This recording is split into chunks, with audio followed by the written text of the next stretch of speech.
Hello toppers, I am Danish, your master teacher of maths and science at Toppers Academy. इस video में हम पढ़ने वाले हैं चैप्टर 1 रियल नंबर्स की एक्सरसाइज 1.4 का question number 2. Write down the decimal expansion of those rational numbers in question number 1 of exercise 1.4 which have terminating decimal expansion. Exercise 1.4 के question number 1 में हमने जितने भी टर्मिनेटिंग डेसिमल एक्सपेंशन प्रूव किए हैं उनका एक्चुअली में डेसिमल एक्सपेंशन करके बताना है, उनकी डेसिमल वैल्यू निकालनी है. मतलब ये जो फ्रैक्शन के फॉर्म में होंगे तो इनकी डेसिमल वैल्यू निकालनी है. तो क्वेश्चन नंबर 1 में कौन कौन से टर्मिनेटिंग डेसिमल एक्सपेंशन थे? फर्स्ट, सेकंड, फोर्थ, सिक्स्थ, एथ एंड नाइन्थ. ये सब क्वेश्चन नंबर 1 के सब क्वेश्चन हैं. तो ये टर्मिनेटिंग डेसिमल एक्सपेंशन थे. अब हमें इनकी वैल्यू निकालनी है, डेसिमल वैल्यू. तो एक मेथड तो क्या हो जाएगी, आप सिंपली डिवाइड कर दो इसे, तो आपको पता चल जाएगा कि डेसिमल वैल्यू कौन सी है. लेकिन यहाँ पर डिवीजन थोड़ा कॉम्प्लिकेटेड हो जाएगा क्योंकि 4 डिजिट नंबर है, कहीं पे पावर में है, तो थोड़ा टफ हो जाएगा डिवीजन.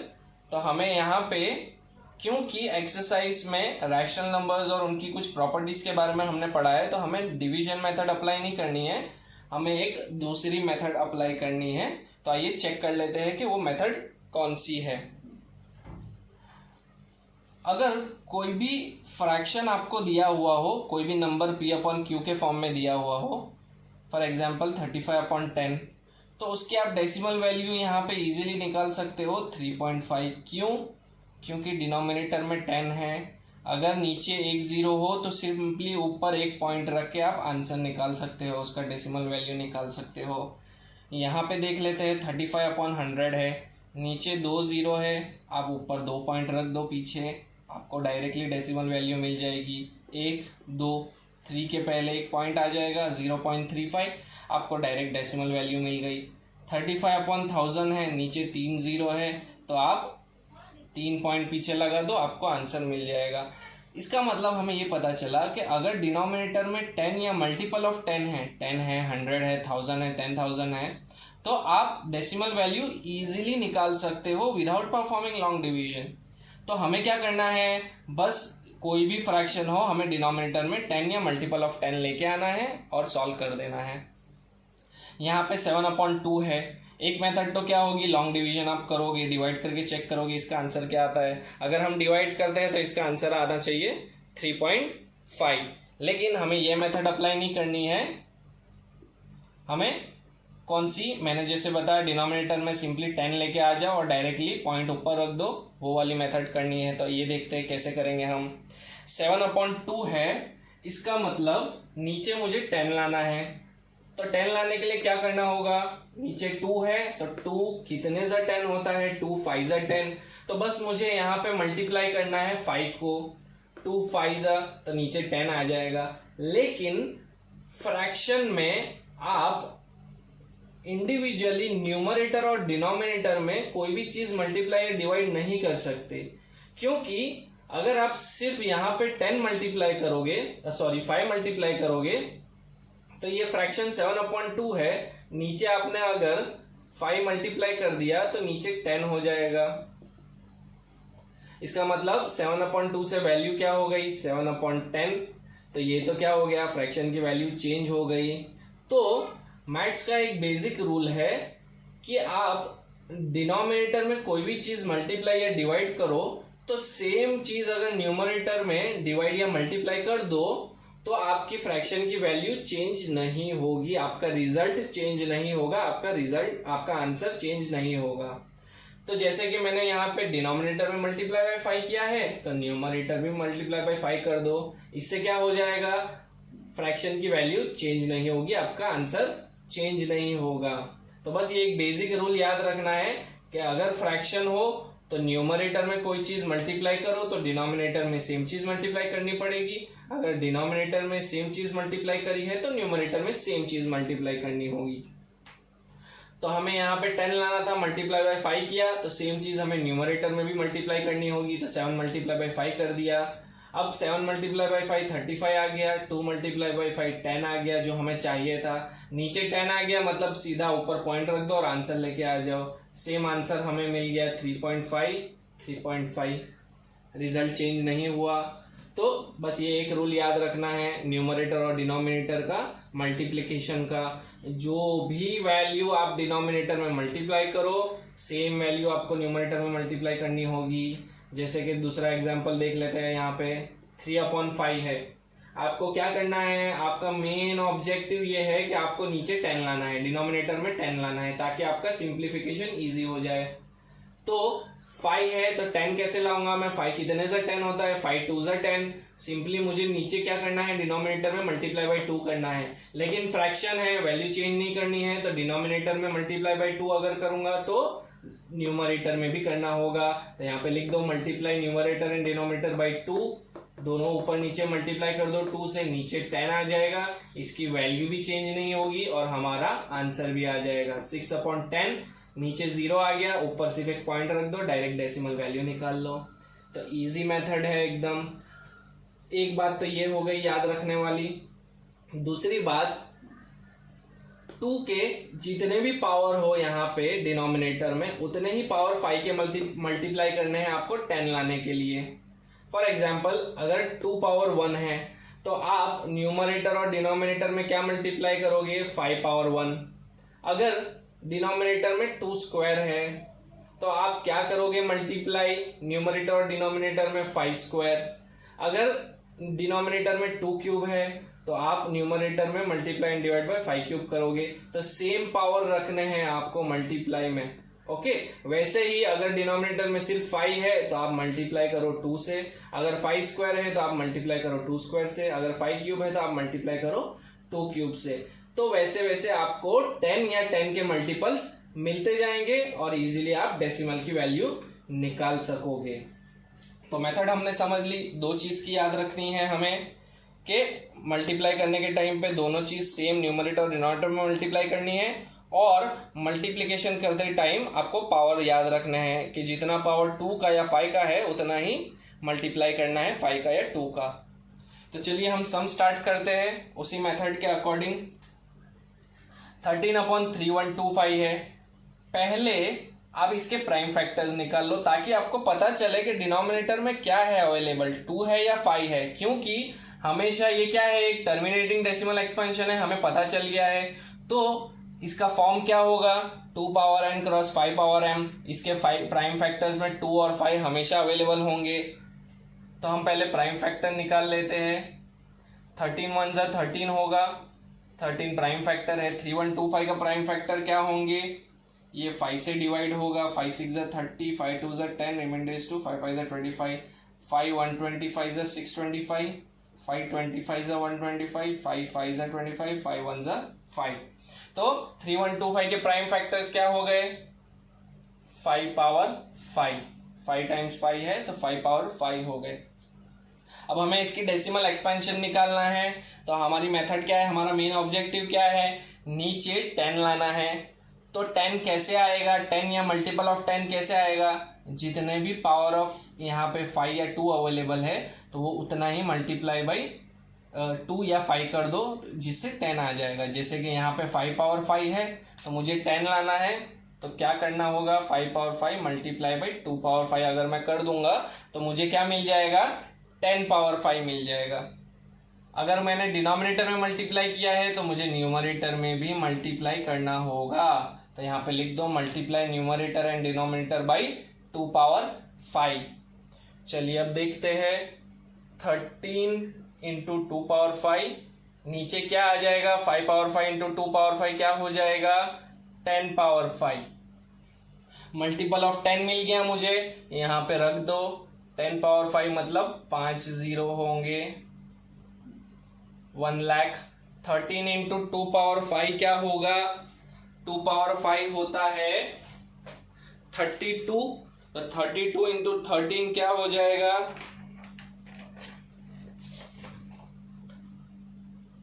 13 इंटू 32।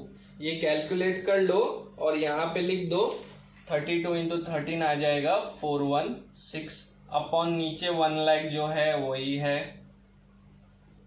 अब आपको पता चल रहा है कि यहाँ पे जीरोज है, यहाँ पे कोई नंबर है, आपको डेसिमल वैल्यू निकालनी है। नीचे जितने भी जीरोज है यहाँ पे ऊपर पॉइंट रख दो, आपको डेसिमल वैल्यू मिल जाएगी।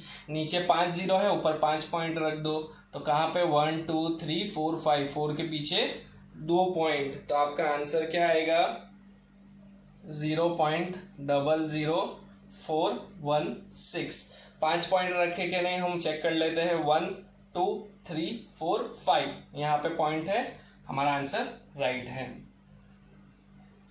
चलिए सेकंड क्वेश्चन की तरफ चलते हैं। 17/8 फर्स्ट स्टेप क्या है, प्राइम फैक्टर्स निकाल लो। प्राइम फैक्टर्स निकाल लेते हैं। 17 का 17 1 जा 17, क्योंकि 17 एक प्राइम नंबर है। 8 के प्राइम फैक्टर्स अगर निकालने हो तो कैसे निकालोगे, 2 4 जा 8, 2 2 जा 4, 2 1 जा 2। तो 8 के प्राइम फैक्टर्स क्या है 2 क्यूब। हमारा मेन ऑब्जेक्टिव क्या है, अब नीचे 10 लाना है। 10 कैसे आएगा, 2 है तो मल्टीप्लाई बाई 5 कर दो, लेकिन यहाँ पे 2 क्यूब है तो पावर सेम रखना है, तो मल्टीप्लाई क्या करोगे 2 क्यूब मल्टीप्लाई बाई 5 क्यूब।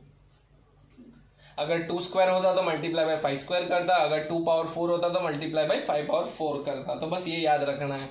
अगर डिनोमिनेटर में मल्टीप्लाई करा है तो न्यूमरेटर में भी करना है हमें, ताकि फ्रैक्शन की वैल्यू चेंज नहीं हो जाए। बस अब जो भी आंसर है यहाँ पे लिख दो और उसका डेसिमल वैल्यू निकाल दो। 17 into 5 cube, 2 cube into 5 cube क्या हो जाएगा 10 क्यूब। नीचे मल्टीपल ऑफ 10 आ गया, यहाँ पे 10 क्यूब लिख दो। कितना है 3 जीरो है, 3 है, 10 क्यूब है तो 1000 आ जाएगा। और 7 इंटू 5 क्यूब है, मतलब 17 इंटू 5 5 जा 25, 5 जा 125।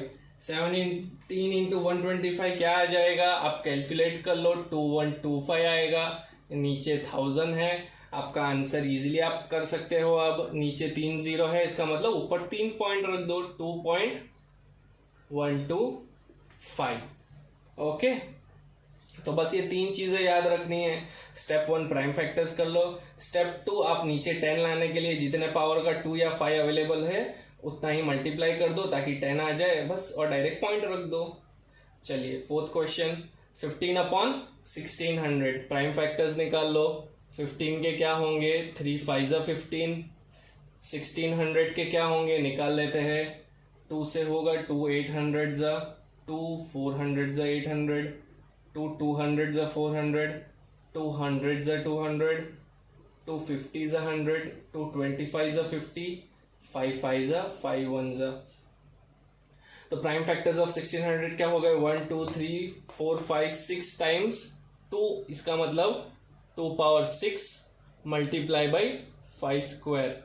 सॉरी, यहाँ 2 power 6 multiply by 5 square.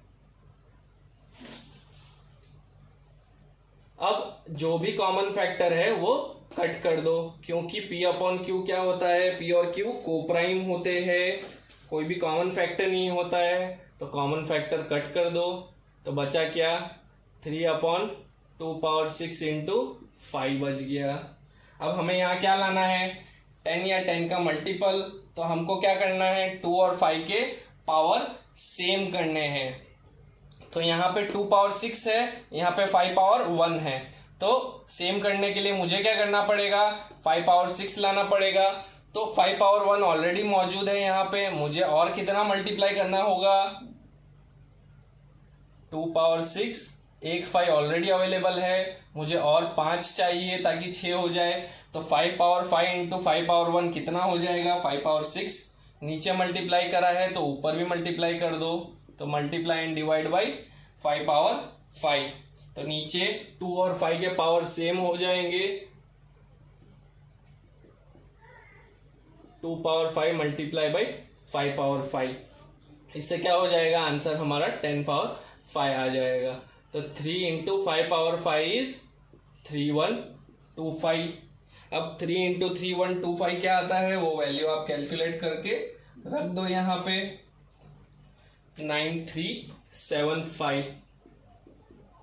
Upon 10 to the power of 5 है, इसका मतलब 5 जीरो आ जाएंगे यहाँ पे, 1 लाख हो जाएगा। 5 जीरो नीचे है तो डायरेक्ट आप पॉइंट रख दो ऊपर 5, तो क्या आ जाएगा 1 2 3 4 5, तो 0.9375 हमारा आंसर आ जाएगा। चलिए 6 सम 23/2³ इंटू 5 स्क्वायर, 23 1 जा 23 प्राइम फैक्टर्स, 2³ इंटू 5 स्क्वायर ये ऑलरेडी प्राइम फैक्टर के फॉर्म में है तो हमें निकालने की जरूरत नहीं है।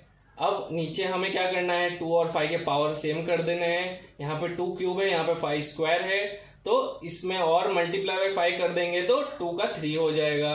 तो 23/2³ इंटू 5 स्क्वायर, मुझे और एक 5 की जरूरत है तो मल्टीप्लाई दोनों जगह 5 कर दो, 5 पावर 1 से मल्टीप्लाई कर दो तो हमारी प्रॉब्लम सॉल्व हो जाएगी। 23 मल्टीप्लाई बाई 5, नीचे 2³ मल्टीप्लाई बाई 5³ आ जाएगा। 23 5 क्या होगा 115, और नीचे क्या आ जाएगा 10³ आ जाएगा। तो 115/10³ इज 1000, तो नीचे 3 जीरो है तो ऊपर 3 पॉइंट रख दो, 0.115 हमारा आंसर आ गया। चलिए 8 क्वेश्चन क्या है, 8 क्वेश्चन है हमारा 6/15। 6/15 के प्राइम फैक्टर्स देख लेते हैं। 6 के प्राइम फैक्टर्स होंगे 2 3 जा 6, 15 के होंगे 3 5 जा 15, 3 3 कट कर दो, सिर्फ क्या बच गया 2/5। नीचे 5 है, नीचे 10 लाना है तो क्या करना है हमें, 5 है तो मल्टीप्लाई बाई 2 कर दो तो 10 आ जाएगा। मल्टीप्लाई 2 कर दिया, नीचे 2 मल्टीप्लाई कर रहे हो तो ऊपर भी कर लो। अब क्या है, ऊपर नीचे मल्टीप्लाई कर लो, 2 2 जा 4, 5 2 जा 10, 4/10 इज 0.4, तो आंसर आ गया हमारा 0.4। चलिए 9 क्वेश्चन क्या है, 35/50। 35/50 प्राइम फैक्टर्स निकालो। 35 के क्या होंगे 5 7 जा 35, 50 के क्या होंगे 2 5 जा 10, 10 5 जा 50। कॉमन फैक्टर है, कट कर लो, क्या रिमेनिंग है 7/2 क्रॉस 5। यहाँ पे दोनों के पावर सेम ही है तो हमें कुछ भी ऐड या कुछ भी मल्टीप्लाई करने की जरूरत नहीं है। तो 2 5 जा क्या होता है 10, तो 7/10 आंसर इज 0.7। तो हमने देखा यहाँ पे डिवीजन किए बिना हमारा डेसिमल एक्सपेंशन कितना इजीली आ जाता है। तो बस ये मेथड याद रखनी है आपको और ये सम ऐसे ही सॉल्व करने हैं। ओके।